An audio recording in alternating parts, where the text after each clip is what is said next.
မင်္ဂလာမနက်ခင်းပါရှင်နေပြီးတော့မိုးလေဝသနဲ့ဇလာဗီတာညွှန်ကြားမှုဦးစီးဌာနမှာ2026ခုနှစ်မတ်လ19ရက်နေ့မနက်9:00နာရီချိန်ထုတ်ပြန်တဲ့မိုးလေဝသသတင်းများကိုတင်ပြပါမယ်ရှင်ဒီကနေ့မနက်6:00နာရီဝဲချိန်တိုင်းထွာရရှိခဲ့တဲ့အနှိမ့်ဆုံးအပူချိန်များမှာနေပြီးတော့ရန်ကုန်မြို့နယ်မန္တလေးမြို့တို့မှာ21ဒီဂရီဆယ်စီယပ်80ဒီဂရီဖာရင်ဟိုက်0ဖြစ်ကြပါတယ်ဒီကနေ့မနက်6:00နာရီခွဲချိန်မိုးလေဝသကြိုးတို့မှာဖန်ယူရရှိတဲ့ပေါ်ရောင်မင်္ဂလာပင်လယ်အော်မြောက်ပိုင်းနဲ့အနောက်အလယ်ပိုင်းတို့မှာတရင်တင်ဖြစ်ထွန်းနေပြီးကပလီပင်လယ်ပြင်နဲ့ကြံမင်္ဂလာပင်လယ်အော်တို့မှာတရင်နေငယ်ဖြစ်ထွန်းနေပါတယ်မြန်မာနိုင်ငံပေါ်မှာကတော့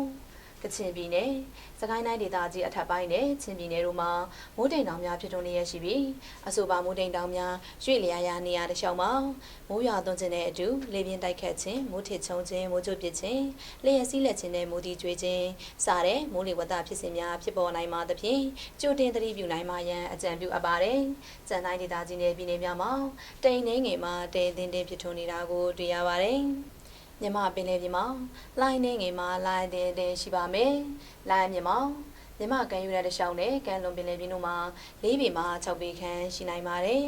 ။ဒီကနေ့ညနေအထိခံမှန်းချက်များအနေနဲ့ကတော့နေပြီးတော့ပဲခူးတိုင်းဒေသကြီးအေရဝတီတိုင်းဒေသကြီးရန်ကုန်တိုင်းဒေသကြီးနဲ့မွန်ပြည်နယ်တို့မှာတဲဖြစ်ထွန်းပြီးကချင်ပြည်နယ်မှာနေရာအနှံ့အပြားစကိုင်းတိုင်းဒေသကြီးအထက်ပိုင်းမှာနေရာစိတ်ချင်းပြည်နယ်နဲ့ရှမ်းပြည်နယ်တို့မှာနေရာကျကျနဲ့စကိုင်းတိုင်းဒေသကြီးအောက်ပိုင်းရခိုင်ပြည်နယ်မကွေးတိုင်းဒေသကြီးမန္တလေးတိုင်းဒေသကြီးကယားပြည်နယ်ကရင်ပြည်နယ်နဲ့တနင်္သာရီတိုင်းဒေသကြီးတို့မှာနေရာကွက်ကြားမှုထစ်ချုံရွာပါမယ်။နေပြည်တော်နဲ့အနီးတစ်ဝိုက်အတွက်ဒီကနေ့ညနေအထိမိုးလေဝသအခြေအနေခန့်မှန်းကြမှာတရင်နေငယ်ဖြစ်ထွန်းပါမယ်။အမြင့်ဆုံးအပူချိန်မှာ36ဒီဂရီဆယ်စီယပ်69ဒီဂရီဖာရင်ဟိုက်ရှိနိုင်ပါတယ်။ရန်ကုန်မြို့နယ်အနီးတစ်ဝိုက်အတွက်ဒီကနေ့ညနေအထိမိုးလေဝသအခြေအနေခန့်မှန်းကြမှာတရင်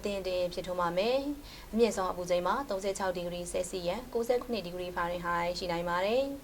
။မန္တလေးမြို့နယ်အနီးတစ်ဝိုက်အတွက်ဒီကနေ့ညနေအထိမိုးလေဝသအခြေအနေခန့်မှန်းကြမှာလဲတရင်ဖြစ်ထွန်းပါမယ်။အမြင့်ဆုံးအပူချိန်မှာ39ဒီဂရီဆယ်စီယပ်69ဒီဂရီဖာရင်ဟိုက်ရှိနိုင်ပါတယ်။နောက်နေ့ရက်အတွက်ခန့်မှန်းချက်များအနေနဲ့ကတော့ကချင်ပြည်နယ်စကိုင်းတိုင်းဒေသကြီးအထက်ပိုင်းရှမ်းပြည်နယ်မြောက်ပိုင်းအရှေ့ပိုင်းနဲ့တနင်္သာရီတိုင်းဒေသကြီးတို့မှာနေရာကွက်ကြားမှာနေရာကျကျမိုးထစ်ချုံရွာနိုင်ပါတယ်။အခုတင်ပြခဲ့တာကတော့ဒီကနေ့မနက်9:00နာရီချိန်ထုတ်ပြန်တဲ့မိုးလေဝသသတင်းများပဲဖြစ်ပါတယ်။ကိုစိတ်နှပြကျန်းမာချမ်းသာကြပါစေရှင်။